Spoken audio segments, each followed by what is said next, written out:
चतुराई। एक गरीब आदमी था। एक दिन वो राजा के पास गया और बोला, महाराज, मैं आपसे कर्ज मांगने आया हूँ। कृपा कर आप मुझे 5,000 रुपये दें। मैं 5 वर्ष के अंदर आपके रुपये वापस कर दूंगा।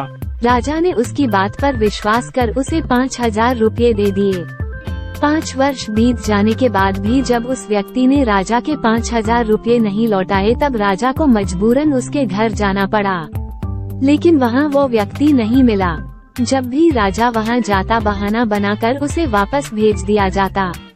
एक दिन फिर राजा उस व्यक्ति के घर गया। वहाँ और कोई तो नहीं दिखा। एक छोटी लड़की बैठी थी। राजा ने उसी से पूछा, तुम्हारे पिताजी कहाँ हैं? लड़की बोली, पिताजी स्वर्ग का पानी रोकने गए हैं। राजा ने फिर पूछा, तुम्हारा भाई कहाँ है? लड़की बोली, बिना झगड़ा के झगड़ा करने गए हैं। राजा के समझ में एक भी बात नहीं आ रही थी, इसलिए वो फिर पूछता है, तुम्हारी माँ कहाँ है? लड़की बोली, माँ 1 से 2 करने गई है। राजा उसके इन उड़ जुलूर जवाब से खींच गया। वो गुस्से में पूछता है, और तुम यहाँ बैठी क्या कर रही हो? लड़की हंसकर बोली, मैं घर बैठी संसार देख रही हूँ। राजा समझ गया कि लड़की उसकी किसी भी बात का सीधा जवाब नहीं देगी, इसलिए उसे अब इससे इन बातों का मतलब जानने के लिए प्यार से बतियाना पड़ेगा। राजा ने चेहरे पर प्यार से मुस्कान लाकर पूछा, बेटी, तुमने जो अभी अभी मेरे सवालों के जवाब दिए, उनका मतलब क्या है? मैं तुम्हारी एक भी बात का मतलब नहीं समझ सका। तुम मुझे सीधे सीधे उनका मतलब समझाओ। लड़की ने भी मुस्करा कर पूछा, अगर मैं सभी बातों का मतलब समझा दूं तो आप मुझे क्या देंगे? राजा के मन में सारी बातों को जानने की तीव्र उत्कंठा थी। वो बोला, जो मांगोगी वही दूंगा। तब लड़की बोली, आप मेरे पिताजी का सारा कर्ज माफ कर देंगे तो मैं आपको सारी बातों का अर्थ बता दूंगी। राजा ने कहा, ठीक है, मैं तुम्हारे पिताजी का सारा कर्ज माफ कर दूंगा। अब तो सारी बातों का अर्थ समझा दो। लड़की बोली, महाराज, आज मैं आपको सारी बातों का अर्थ नहीं समझा सकती। कृपा कर आप कल आएं। कल मैं जरूर बता दूंगी। राजा अगले दिन फिर उस व्यक्ति के घर गया। आज वहाँ सभी लोग मौजूद थे। वो आदमी, उसकी पत्नी, बेटा और उसकी बेटी भी। राजा को देखते ही लड़की पूछी, महाराज, आपको अपना वचन याद है ना? राजा बोला, हाँ, मुझे याद है। तुम अगर सारी बातों का अर्थ बता दो तो मैं तुम्हारे पिताजी का सारा कर्ज माफ कर दूंगा। लड़की बोली, सबसे पहले मैंने ये कहा था कि पिताजी स्वर्ग का पानी रोकने गए हैं। इसका मतलब था कि वर्षा हो रही थी और हमारे घर की छत से पानी टपक रहा था। पिताजी पानी रोकने के लिए छत को छा बना रहे थे, यानी वर्षा का पानी आसमान से ही गिरता है और हम लोग तो यही मानते हैं कि आसमान में ही स्वर्ग है। बस पहली बात का अर्थ यही है।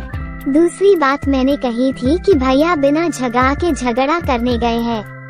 इसका मतलब था कि वे रेंगनी के कांटे को काटने गए थे। अगर कोई भी रेंगनी के कांटे को काटेगा तो उसके शरीर में जहाँ तहाँ कांटा गड़ ही जाएगा, यानी झगड़ा नहीं करने पर भी झगड़ा होगा और शरीर पर खरोंचें आएंगी। राजा उसकी बातों से सहमत हो गया। वो मन ही मन उसकी चतुराई की प्रशंसा करने लगा। उसने उत्सुकता के साथ पूछा, और तीसरी चौथी बात का मतलब बेटी? लड़की बोली, महाराज, तीसरी बात मैंने कही थी कि माँ 1 से 2 करने गई है। इसका मतलब था कि माँ अरहर दाल को पीसने यानी उसे 1 का 2 करने गई है। अगर साबुत दाल को पीसा जाए तो 1 दाना का 2 भाग हो जाता है, यानी यही था 1 का 2 करना। रही चौथी बात तो उस समय मैं भात बना रही थी और उसमें से 1 चावल निकालकर देख रही थी कि भात पूरी तरह पका है कि नहीं। इसका मतलब है कि मैं 1 चावल देखकर ही जान जाती कि पूरा चावल पका है कि नहीं। अर्थात चावल के संसार को मैं घर बैठी देख रही थी। ये कहकर लड़की चुप हो गई।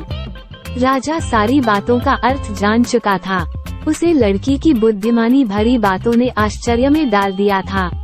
फिर राजा ने कहा, बेटी, तुम तो बहुत चतुर हो, पर एक बात समझ में नहीं आई कि यह सारी बातें तो तुम मुझे कल भी बता सकती थी, फिर तुमने मुझे आज क्यों बुलाया? लड़की हंसकर बोली, मैं तो बता ही चुकी हूँ कि कल जब आप आए थे तो मैं भात बना रही थी। अगर मैं आपको अपनी बातों का मतलब समझाने लगती तो भात गीला हो जाता या जल जाता, तो माँ मुझे जरूर पीटती। फिर घर में कल कोई भी नहीं था। अगर मैं इनको बताती कि आपने कर्ज माफ कर दिया है तो ये मेरी बात का विश्वास नहीं करते। आज स्वयं आपके मुंह से सुनकर कि आपने कर्ज माफ कर दिया है, जहाँ इन्हें इसका विश्वास हो जाएगा वही खुशी भी होगी। राजा लड़की की बात सुनकर बहुत ही प्रसन्न हुआ। उसने अपने गले से मोतियों की माला निकाल उसे देते हुए कहा, बेटी, ये लो अपनी चतुराई का पुरस्कार। तुम्हारे पिताजी का कर्ज तो मैं माफ कर ही चुका हूँ। अब तुम्हें या तुम्हारे घर वालों को मुझसे बहाना नहीं बनाना पड़ेगा। अब तुम लोग निश्चिंत होकर रहो।